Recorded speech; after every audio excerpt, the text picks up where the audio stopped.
क्यों नहीं? अगर आपको बुलाएंगे तो आएंगे। भाजपा की पिटाई, ठुकाई और कुटाई का कार्यक्रम जहां पर भी बनेगा वहां हम जाएंगे। माजी मंत्री मोहम्मद आरिफ नसीम खान जी की ओर से आज चांदीवली तालुका कांग्रेस के अंतर्गत रोज़े अफ्तार की आम दावत रखी गई। महाविकास आघाड़ी के कई नेतागण वहां पे मौजूद हुए और उन्होंने आम जनता के साथ रोज़ा खोला। सबसे अहम चीज़ देखने को मिली, हिंदू मुस्लिम सिख ईसाई का भाईचारा, अन्य कई भाईचारा के साथ ही मोहब्बत भी खूब देखने को मिली।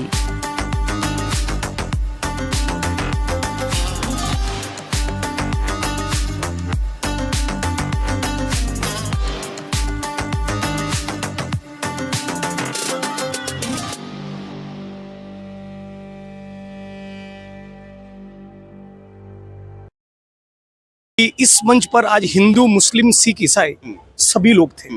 यही इस मुल्क की सच्ची और असली परंपरा और तहजीब है। इसी परंपरा को तोड़ने में आरएसएस और भाजपा और मोदी साहब लगे हैं। गुजरात में दो लोग ऐसे हैं जो केवल दीपावली और होली मनाना चाहते हैं, लेकिन गुजरात में कुछ हमारे जैसे लोग भी हैं जो दीपावली में भी शरीक होते हैं, होली भी खेलते हैं और ईद मुबारक भी कहते हैं। यही इस मुल्क की परंपरा है। इसी के लिए राम प्रसाद बिस्मिल और अशफाक की जोड़ी ने बलिदान दिया था। यही बाबा साहब अम्बेडकर और भगत सिंह की विचारधारा थी और यही विचारधारा, यही तहजीब आगे बढ़नी चाहिए। तहजीब मजबूत हो। पण सरकार कोणाची असेल? सरकार जनता की होनी चाहिए, जनता की ही बनेगी। मग आता जनतेची सरकार नाही. नहीं, जनता की सरकार है, जहां पर नहीं है वहां पर भी बनेगी। नक्कीच. एक महत्वाचा प्रश्न है. एक सवाल हिंदी में पूछ लीजिए। मैं पूछ रहा हूँ कि यहाँ की जो राजकीय परिस्थिति है फिलहाल, उसको आप किस तरीके से देखते हैं? मुझे लगता है यहाँ की जो राजकीय परिस्थिति है, एनसीपी, कांग्रेस, शिवसेना और जो भी लड़ने वाले लोग हैं, जन आंदोलन के लोग, वो सारे लोग मिलकर एक रॉक सॉलिड अलायंस बनाएंगे और आने वाले दिनों में भाजपा को कड़ी चुनौती देंगे और भाजपा का सुपड़ा साफ होगा आने वाले दिनों में। जी, अभी महापालिका के चुनाव यहाँ पर हैं, कई सारे चुनाव हैं, 14 महापालिका भी है, तो ऐसे में क्या जिग्नेश मेवानी जी भी यहाँ पर प्रचार करते हुए नजर आएंगे? आ सकते हैं प्रचार में, क्यों नहीं? अगर आपको बुलाएंगे तो आएंगे। भाजपा की पिटाई, ठुकाई और कुटाई का कार्यक्रम जहां पर भी बनेगा वहां हम जाएंगे।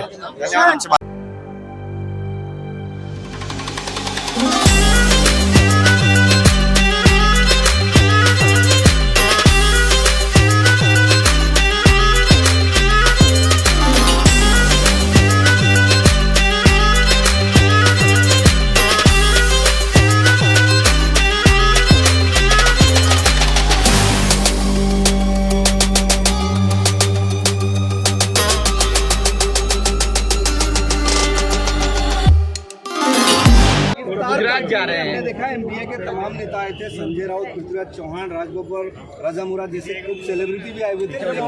यहाँ तारीख के साथ साथ में सियासत की खूब बातें हुई और आपने भी खूब कही।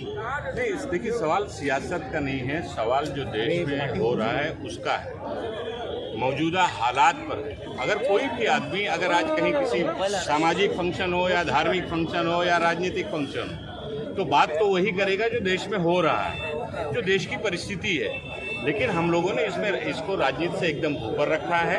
आज का ये पवित्र कार्यक्रम रोज़ा इफ्तार का कार्यक्रम था। सभी जात और धर्म और समाज के लोग, जो हमारे देश की गंगा जमनी तहजीब रही है, संस्कृति रही है, उसी के मुताबिक ये कार्यक्रम होता है हमेशा। और सभी समाज के लोगों ने, चाहे मंदिरों के पुजारी रहे हों, चाहे गिरजाघर के फादर रहे हों, और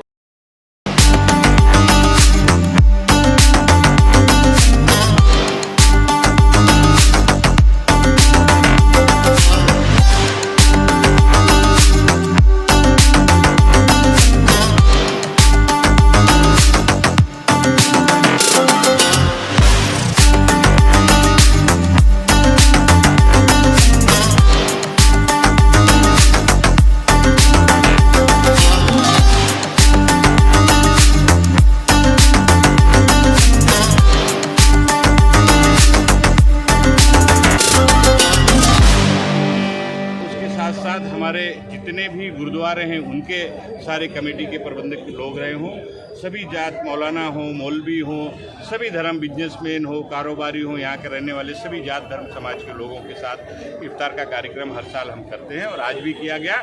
और वही जो आज इस देश की जो सबसे बड़ी ज़रूरत है, एकता की, भाईचारगी की, यूनिटी की, उसको मजबूत करने में हम लोग लगे हुए हैं। यहाँ पर संजय राउत बहुत बड़े आकर्षण का केंद्र थे। सामान्य तौर पर शिवसेना के बड़े नेता इस तरह की इफ्तारी पार्टी में दिखते नहीं है। संजय राउत को आपने कहा स्पेशली फोन करके बुलाया था, क्या उनका रिस्पॉन्स क्या था? और अब नहीं, अब उन्होंने संजय बातें जी जितने जो भी दोस्त हैं या दोस्त हैं, जान पहचान के लोग हैं, जब इस तरह के कार्यक्रम होते हैं, सामाजिक हो, धार्मिक हो, तो कार्यक्रमों में अपने दोस्त यार को, परिवार के लोगों को जरूर पूछा जाता है, इनवाइट किया जाता है। संजय जी को मैंने उसी तरह से इनवाइट किया था। हमारे बहुत पुराने मित्र हैं, दोस्त हैं, भले किसी अलग पार्टी से बिलोंग करते हो, लेकिन मित्रता, दोस्ती, ये हमारे महाराष्ट्र की सबसे बड़ी संस्कृति रही है।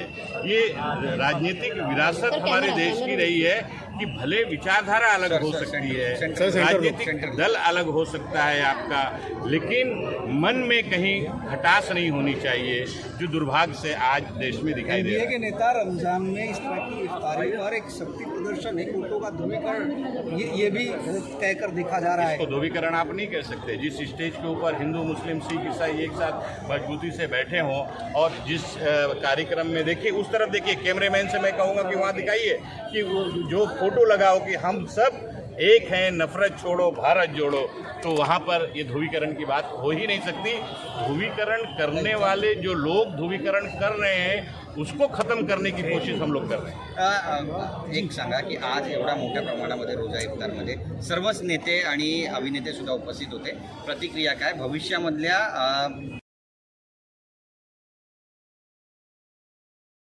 लेकिन इतना जरूर कहूंगा कि इस मंच पर आज हिंदू, मुस्लिम, सिख, ईसाई सभी लोग थे। यही इस मुल्क की सच्ची और असली परंपरा और तहजीब है।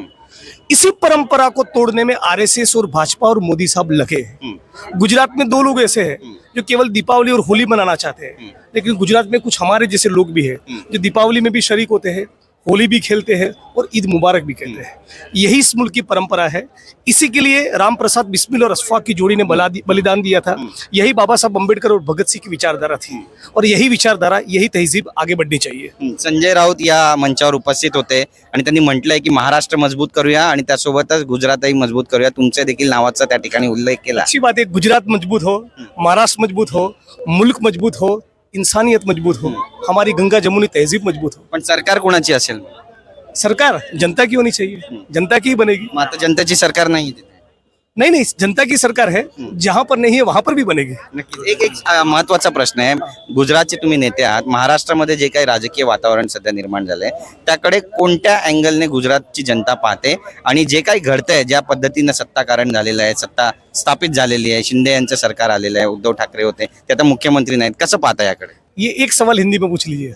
मैं पूछ रहा हूँ कि यहाँ की जो राजकीय परिस्थिति है फिलहाल, उसको आप किस तरीके से देखते हैं? मुझे लगता है यहाँ की जो राजकीय परिस्थिति है, एनसीपी, कांग्रेस, शिवसेना और जो भी लड़ने वाले लोग हैं, जन आंदोलन के लोग, वो सारे लोग मिलकर एक रॉक सॉलिड अलायंस बनाएंगे और आने वाले दिनों में भाजपा को कड़ी चुनौती देंगे और भाजपा का सुपड़ा साफ होगा आने वाले दिनों में। जी, अभी महापालिका के चुनाव यहाँ पर हैं, कई सारे चुनाव हैं, 14 महापालिका भी है, तो ऐसे में क्या जिग्नेश मेवानी जी भी यहाँ पर प्रचार करते हुए नजर आएंगे? आ सकते हैं प्रचार में, क्यों नहीं। अगर भाजपा की पिटाई, ठुकाई और कुटाई का कार्यक्रम जहां पर भी बनेगा वहां हम जाएंगे।